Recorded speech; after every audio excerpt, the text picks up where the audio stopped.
Hey guys, we are at UNwineD in Panama City Beach. I'm joined by Paul Janeway of St. Paul and the Broken Bones. Check it out. Hello. How y'all doing? How are you? I'm good, man. How are you? Are you familiar with this area being from Birmingham? I am. It's been a little bit. I remember doing a couple family vacations in Panama City. Where'd you guys? Panama City Beach? Yeah. Yeah. So it's been a while, though. Yeah, okay. Been a hot minute. Yeah, so how's Birmingham? You guys tearing it up there, or you're on the road all the time now? I get to be home a decent amount now, which is not bad. But yeah, I mean, it's good. I think it's doing well up there.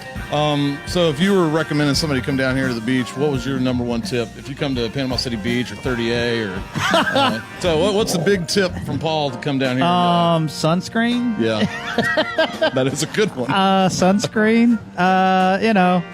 Don't get into too much trouble. Right. Bring cash. They like to have very large fees on their ATM machines during spring break. Anyway, that's pretty good. Practical.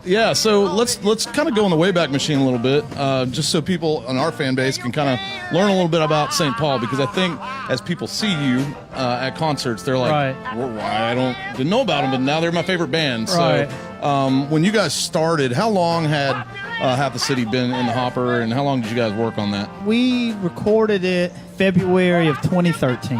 Okay. And then it came out in February 2014. Okay. So we sat on it for over a year, which was kind of excruciating. It was one of those things that we just kind of sat there for a little bit, but we toured on. We had a whole year to tour on, which was great. By the time it came out, we had those songs down. Yeah. Like nobody's business. So everybody had the mixtape. They were like, have you heard this band? Exactly. Yeah, if they had anything live. Do you even know what a mixtape is? Yeah, I know what a mixtape is. All right, good. I'm just checking. I'm old. Yeah. Well, that's how we used to roll back in the day. That's how a lot of hip-hop people do things now. They release mixtapes for free. That's totally right. Which is crazy. So, new album's just unbelievable. Thank you. Some really, really pretty parts in there. I think the first thing I took off the first album was like the choir. And, oh, yeah? Yeah, the choir knocked me silly on All I Ever Want. Oh, good. I'm sorry, All I Ever Wonder. Yeah. How did that come about? Can you give me a background on the choir that was kind of involved? We wanted to kind of use, I think we decided we wanted to use a choir. And so we got the Tennessee Mass Choir and recorded them in the old Stax Museum in Memphis. Yeah. And it was a blast. It was a lot of fun to you don't get to hear that many voices typically because we can't afford it for a show. Right. So it was a lot of fun to get to hear those songs, and I kind of wanted on the record the choir to represent hope and joy, because there's some kind of darkness to it. So you wanted some sort of, the choir always represented some sort of light.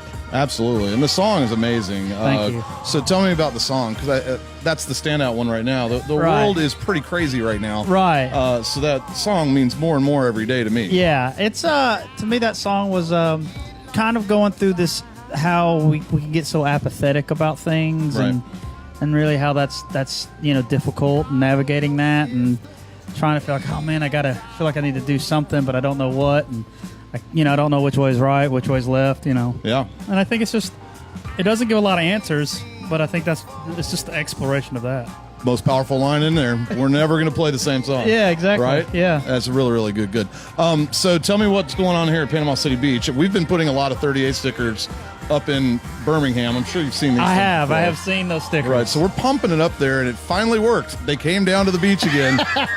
You guys played here before, right when you started, I'm told. And was it in Seaside, or it was over in... Where was that at? I can't remember where it was at, but I do remember playing. Yeah. And what I remember about that gig is that it was early on, and we didn't have a lot of material. Right. And the guy was like, I don't know, I hope he's not watching this, but he was like, y'all have to play for 2.5 hours. Nice. And we were like, we don't know. When we got there, and we were like, we know about an hour and a half.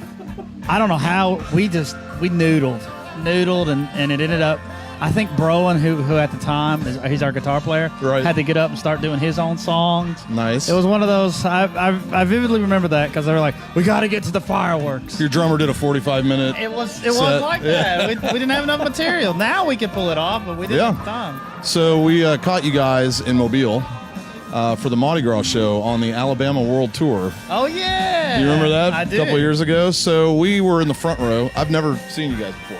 So we were fortunate to get front row. Awesome. Stage right, I think. and you warm the crowd up a little bit, and we're kind of sitting there, and then you play a good fast song, and I look, and there's a wave of people coming at us. Yeah. And I told my wife, we have to get up now.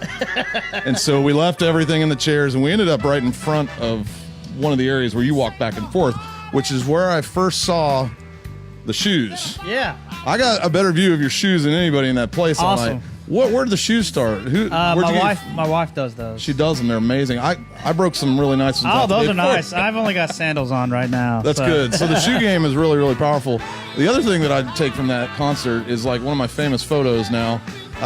You won't remember this, but I was the dude that turned around and took a selfie, and you put your face right over my shoulder. And I'll show it to you when we're done. It's a classic one, so if we can reenact that, that'd be awesome. That's awesome. Yeah, it's really, really good. So, man, I have a couple questions for you. We're going to wrap it up. That's fine. We're going to do 3 questions. What are you listening to right now? Demos of our new record. Your stuff? Yeah. Okay. Unfortunately, that's If all it's I'm another listening band, to. what would you be listening to? Man, what have I been listening to other band-wise? I listen to Kendrick Lamar, but it's been a while. Like I said, it's been only our music I've listened to. I would imagine carpool karaoke with Paul is pretty insane. Right? I don't know. I don't know.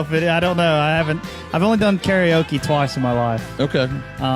And I didn't want to do it then either. Yeah. We were just in New Orleans. I skipped it. Yeah. It's not good, really. It's Yeah. just not good. This is going to be a hard-hitting question for you. Is Nick Saban ever going to leave Alabama? I hope not. I hope not. He's a Roll Tide. Our founder of our company is a Roll Tide. Well, I'll tell you how bad it is for me. I'm named after Paul Bear Bryant. Are you really? I really am. I'm Paul William. Okay. And he was Paul William Bryant. Wow. So I'm named after Bear Bryant. That's how bad it is. Is Paul the number 1 name in Alabama? I don't know. I haven't met a ton of Pauls. Really? To be honest. I would imagine it's up there, but You would think. there's a bunch of Nicks right now. Probably. I've met there's definitely some Sabins and some Nicks for sure. Well, let's get off the Alabama. What are y'all playing tonight? Tell you, we're at UNwineD, and we're at Panama City Beach. I definitely want to visit Panama City Beach and all the crew here at UNwineD because this is a great event. We've had it all day. Paul's going to play tonight with St. Paul and the Broken Bones. So what are you going to do for the crowd tonight? Hopefully entertain them. Yeah? Yeah, and make them happy.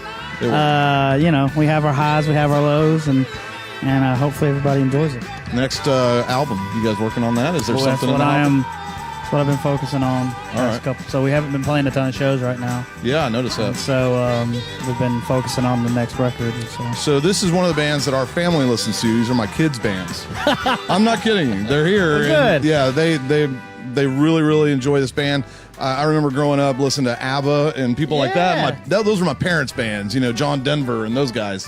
Right. So when we're older and our kids are thinking about bands they listen to, St. Paul's one for sure. Great. And, we love what you guys do. So thanks for dropping by today. Thank you, man. Yeah, Thanks, man. Yeah. Now we're gonna cut station liners and Awesome. the dirty part of the game starts now. But no, I'm just kidding. Thank you guys. Hey, really, thanks for coming down to the beach. No problem.